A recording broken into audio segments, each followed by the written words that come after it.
पेंगोंग झील के दक्षिणी किनारे पर जहां चीनी सेना ने ब्लैक टॉप पर कब्जा करने की कोशिश की, वहां अब भारतीय सेना का कब्जा और चीन की हर हरकत पर पैनी नजर भी, जहां से चीनी सेना की हर लोकेशन सीधे भारतीय टैंकों के निशाने पर है। लेकिन जैसा कि हम आपको पहले भी बता चुके हैं, 29 अगस्त को चीन के दुस्साहस के बाद भारतीय सेना के एक्शन सिर्फ पेंगोंग के दक्षिणी किनारे तक ही सीमित नहीं है।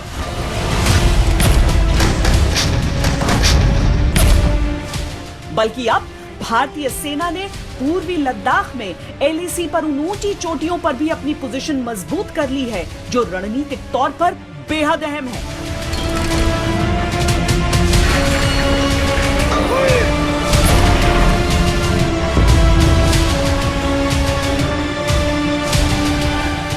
लाइन ऑफ एक्चुअल कंट्रोल पर जिस इलाके में हमारे सैनिक इस समय मुस्तैद हैं, बहुत ही दुर्गम इलाका है, बहुत विषम वहां की परिस्थितियां होती हैं। चूंकि जो पहाड़ होते हैं वहां पर एक तो ऊंची चोटियों पर बर्फ पड़े हुए, जो नदियां हैं उनका पानी बिल्कुल बर्फ सा ठंडा, और पेड़ पौधों के नाम पर कुछ भी नहीं।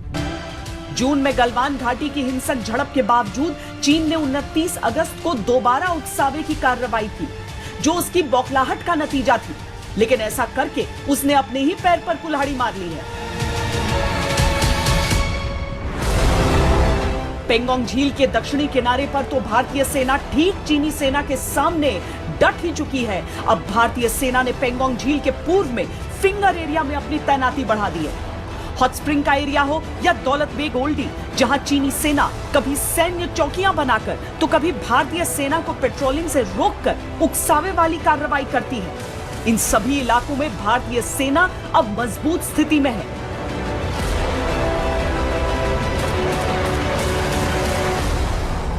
लद्दाख सीमा पर भारत ने हर रणनीतिक मोर्चे पर चीन को मुंहतोड़ जवाब देने की पूरी तैयारी कर ली है।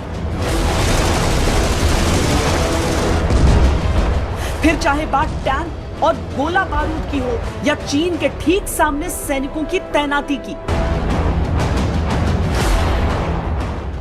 लद्दाख में एलएसी पर T-90 टैंकों को तैनात किया जा चुका है। चुशूल के स्पंगुर पास में T-90 टैंक की रेजिमेंट एक आदेश पर चीन के इरादों पर गोले बरसाने के लिए तैयार है। रेजांगला और रिकिनला समेत एलएसी पर ऐसी चोटियों पर भी भारतीय सैनिक डट चुके हैं, जहां आमतौर पर दोनों देशों की सेनाएं तैनात नहीं होती थी और जहां चीन अपना दावा जताता है। मतलब साफ है, अब चीन को ही तय करना है कि उसे शांति चाहिए या युद्ध, और जल्द से जल्द तय करना है। The Indian side is firmly committed to resolving all outstanding issues through peaceful dialogue. We therefore strongly urge the Chinese side to sincerely engage the Indian side with the objective of expeditiously restoring the peace and tranquility in the border areas through complete disengagement and de-escalation in accordance with the bilateral agreements and protocols. Bharat अब और ज्यादा चीन की बातों में नहीं आएगा, इसीलिए भारत ने चीन को अब उसी की भाषा में जवाब देने की तैयारी कर ली है। लद्दाख में ग्राउंड जीरो पर पहुंचकर आर्मी चीफ ने 2 मैसेज दिए।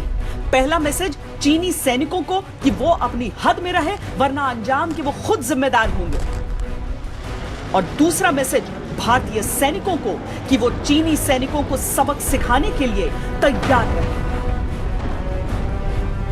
अभिषेक भल्ला के साथ श्वेता सिंह,